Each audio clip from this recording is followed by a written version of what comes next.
Before we begin this video, I recommend that you visit google.com and search for dinardata.com.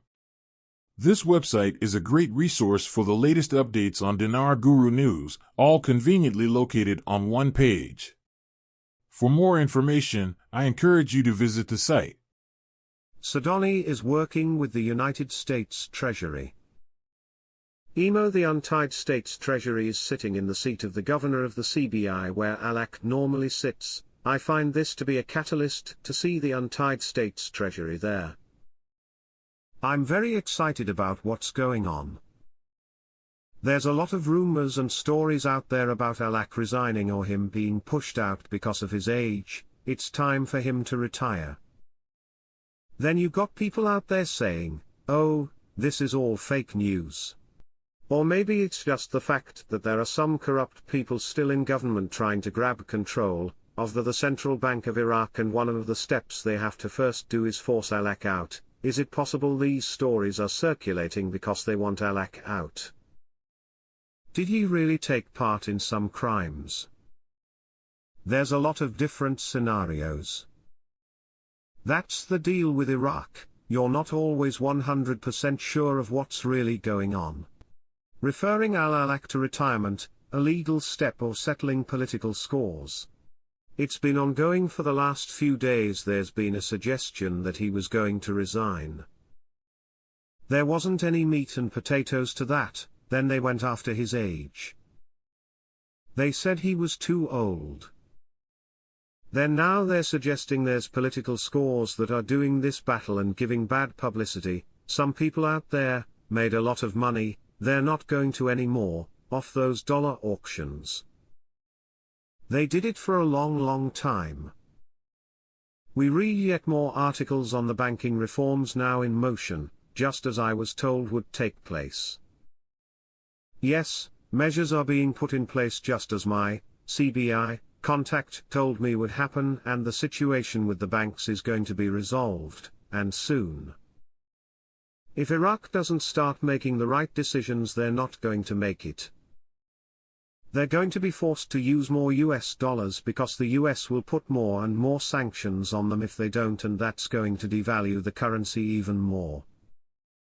Alak, the central bank governor, has been under pressure for lots of things. He was even summoned to Washington and he showed up to have a powwow meeting. It was unannounced. There were some issues at that time. It was months ago. The pressure is a good thing from my point of view. MPs in Parliament are calling him out. There's an agenda. I firmly believe that. K2 company is studying risk management on things of our banks, and they are giving away information on dropping the zeros. Frank, K2 is a very good insurance company. The fact they are talking about the lifting of the 3 zeros for the reinstatement, that's timing. It is an insurance company for banks. Why would they be talking about the process of lifting the 3 zeros? That's pretty obvious. Iraq raises its gold holdings to more than 148 tons. Quote, the World Gold Council announced, Iraq has increased its gold holdings to more than 148 tons.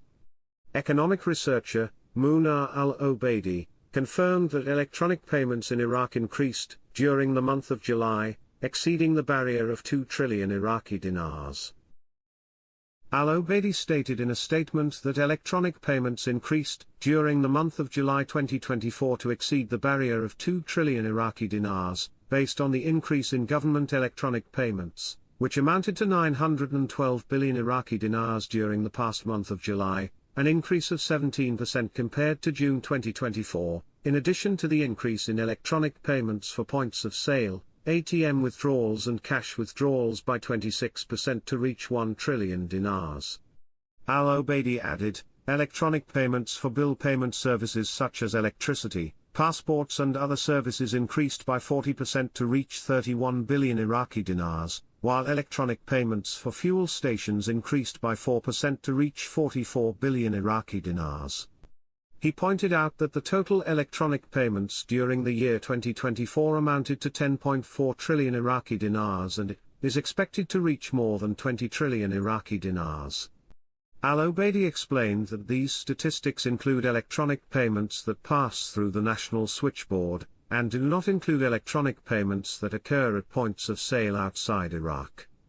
He explained that the significant growth that occurred over the course of a year in government electronic payments is clear, as is the increase in electronic payments for bill payment services, but electronic payment operations through fuel stations are still below the required level compared to the volume of fuel derivatives that are sold. He pointed out that government electronic payments constituted 45% of total payments, while electronic payments for points of sale, ATM withdrawals and cash withdrawals constituted 51%, while electronic payments for service bills amounted to 1.57%, and electronic payments for fuel stations amounted to 2.19%. MP Yasser al-Husseini confirmed, on Monday, that the financial resources depleted in Iraq's ports are sufficient to rebuild them again.